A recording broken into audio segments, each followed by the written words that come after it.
हरे कृष्णा राधे राधे। आपका स्वागत है आपके अपने चैनल राधा कृष्ण लीला में। आप सभी का दिन शुभ और मंगलमय हो। इससे पहले की कथा सुनने और प्यार देने के लिए आप सभी का बहुत बहुत आभार।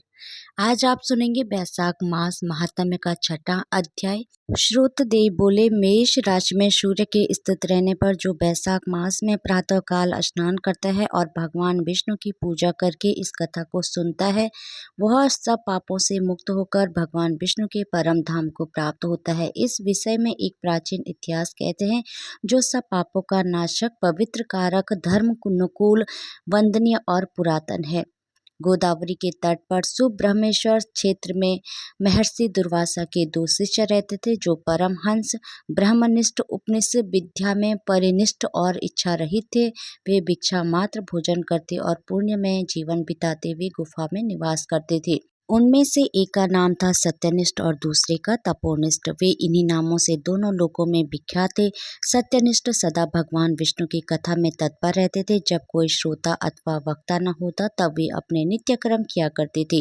यदि कोई श्रोता उपस्थित हो तो उसे निरंतर वे भगवान कथा सुनाते, और यदि कोई कथावाचक भगवान विष्णु की कल्याणमयी पवित्र कथा कहता तो वे अपने सब कर्मों को समेटकर श्रवण में तत्पर हो उस कथा को सुनने लगते थे। वे अत्यंत दूर के तीर्थों और देव मंदिरों को छोड़कर तथा कथा विरोधी कर्मों को परित्याग करके भगवान की दिव्य कथा सुनते और श्रोताओं को स्वयं भी सुनाते थे। कथा समाप्त होने पर सत्यनिष्ठ अपना शेष कार्य पूरा करते थे। कथा सुनने वाले पुरुष और जन्म मृत्युमय संसार बंधन की प्राप्ति नहीं होती है, उसके अंतःकरण की शुद्धि होती है। भगवान विष्णु में जो अनुराग की कमी है वह दूर हो जाती है। उनके प्रति गाढ़ अनुराग होता है। साथ ही साधु पुरुषों के प्रति सौहार्द बढ़ता है। रजोगुण रहित गुणागीत परमात्मा शीघ्र ही हृदय में स्थित हो जाते हैं। श्रवण से ज्ञान पाकर मनुष्य भव चिंतन में समर्थ होता है। श्रवण, ध्यान और मन, यह वेदों में अनेक प्रकार से बताया गया है। जहाँ भगवान विष्णु की कथा नहीं होती है, जहाँ साधु पुरुष नहीं रहते हैं, वहाँ स्थान साक्षात गंगा तट ही क्यों न हो, वे निसंदेह त्याग देने योग्य है। जिस देश में तुलसी नहीं है अथवा भगवान विष्णु का मंदिर नहीं है, ऐसा स्थान निवास करने योग्य नहीं है। यह निश्चित करके मुनिवर सत्यनिष्ठ सदा भगवान विष्णु की कथा और चिंतन में संलग्न रहते थे। दुर्वासा का दूसरा शिष्य तपोनिष्ठ दुराग्रह पूर्वक कर्म में तत्पर रहता था। वह भगवान की कथा छोड़कर अपना कर्म पूरा करने के लिए इधर उधर हट जाता था। कहीं कथा की अवहेलना, उससे बड़ा कष्ट उठाना पड़ा। अंत योग तत्व कथा प्राण सत्यनिष्ठ ने ही उसका संकट से उद्धार किया। जहाँ लोगों के पाप का नाश करने वाली भगवान विष्णु की पवित्र कथा होती है, वहाँ सब तीर्थ और उनके प्रकार के क्षेत्र स्थित रहते हैं। जहाँ विष्णु कथा रूपी पुण्यमयी नदी बहती रहती है, उस देश में निवास करने वालों की मुक्ति उनके हाथ में ही है।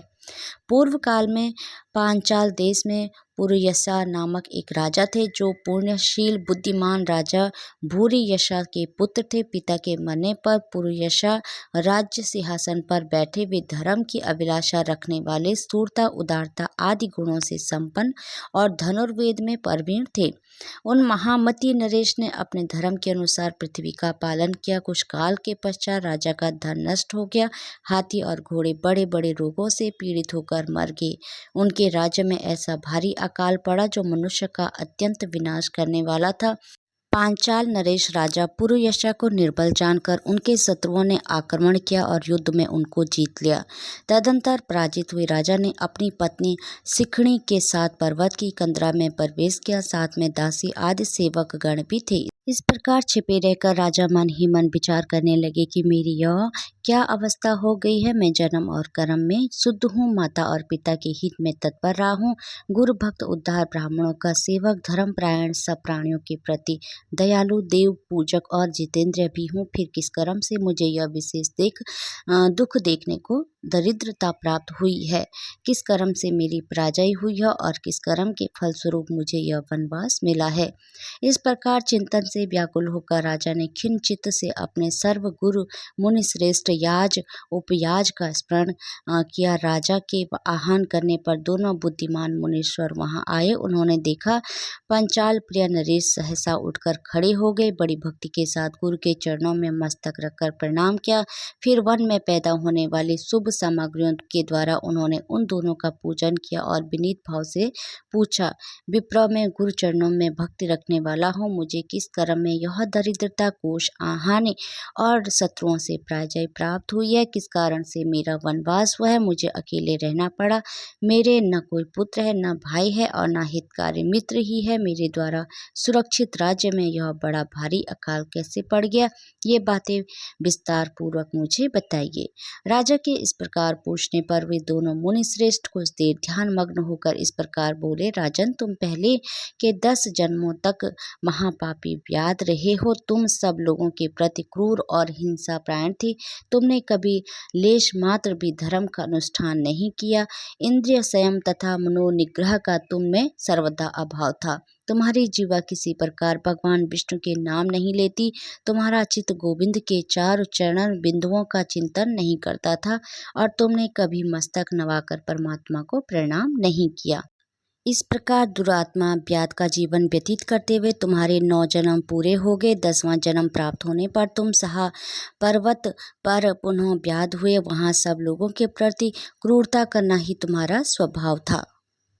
तुम मनुष्यों के लिए यम के समान थे, दयाहीन, शस्त्रजीवी और हिंसापरायण थे। अपनी स्त्री के साथ रहते हुए राह चलने वाले पथिकों को तुम बड़ा कष्ट दिया करते थे, बड़े भारी सट थे।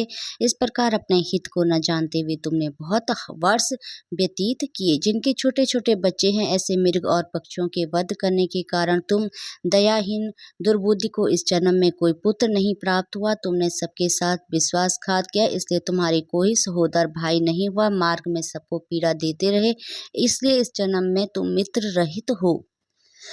हरे कृष्णा, राधे राधे। भगवान श्री कृष्ण और राधा रानी की कृपा आप सभी भक्तों पर हमेशा बनी रहे। जय श्री राधे।